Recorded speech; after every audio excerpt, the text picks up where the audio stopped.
when God is simply unavailable, or more accurately, there are times in our lives when we are unavailable to God.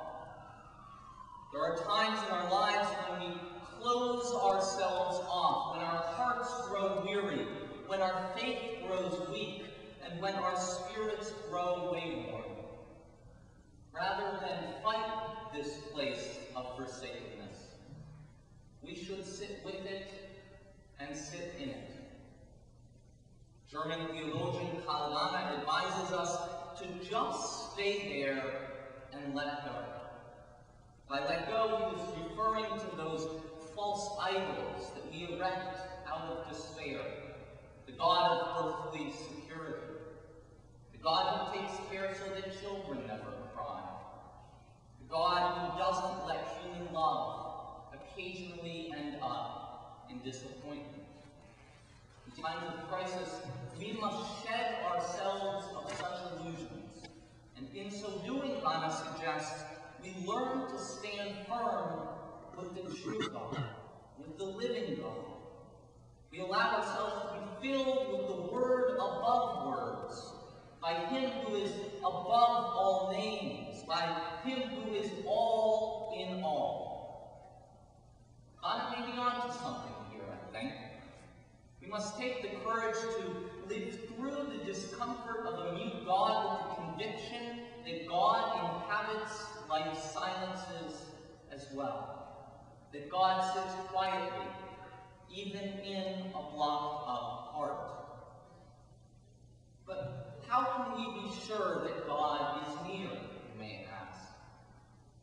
I believe that in our own loneliness, in our own distance from God, we may bear witness to the presence of God in other people.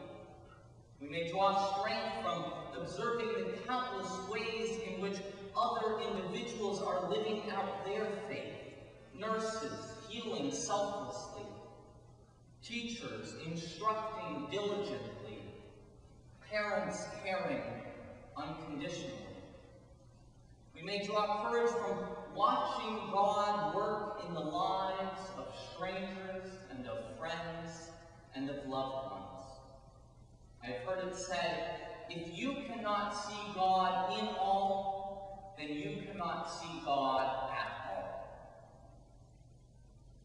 This, I believe, is the promise of Easter Sunday. We resurrect Jesus through our own actions. We bear witness to his resurrection in the daily workings of our own lives. Although Jesus felt abandoned by God on the cross, his followers achieved a newfound intimacy with the holy on account of his very existence.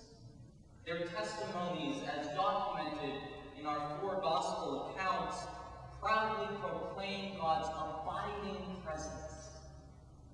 So too in our lives, we may excavate God in community and in relationship. We may look to the love of others as a beacon guiding us through our dark nights of the soul. Finding God's radiance in those around us is a powerful reminder that God is deeply in us as well. American theologian Walter Brueggemann insists that people of faith are people who notice. When shackled by numbness or torment, let us notice the God deep within us, most poignantly within the cracks of our own being, the questions, the concerns, the pauses of life.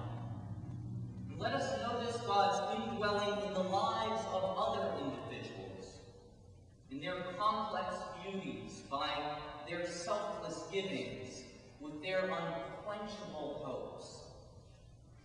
But we must not stop there.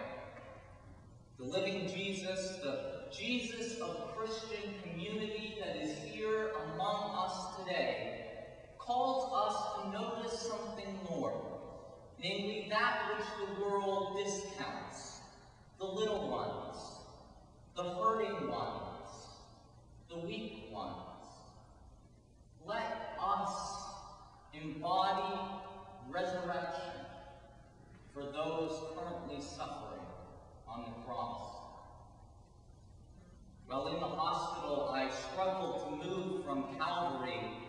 to the empty tomb.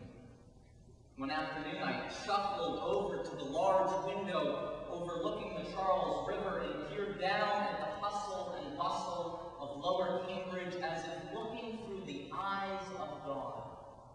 A pair of joggers crossed the sun-drenched bridge in step, while a father played catch with his daughter on the baseball diamond below me.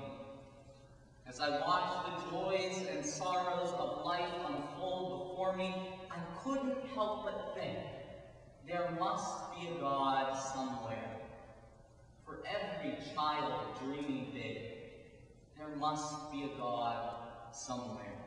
For every sacrificing parent, there must be a God somewhere. For every honest public servant, there must be a God somewhere. For every willing volunteer, there must be a God somewhere. For every courageous pioneer, there must be a God somewhere. For every loving relationship, there must be a God somewhere. For every life-affirming, affirming faith community, there must be a God somewhere. For every glimmer of grace received, there must be a God somewhere. For every one of you here today, there must be a God somewhere. Amen.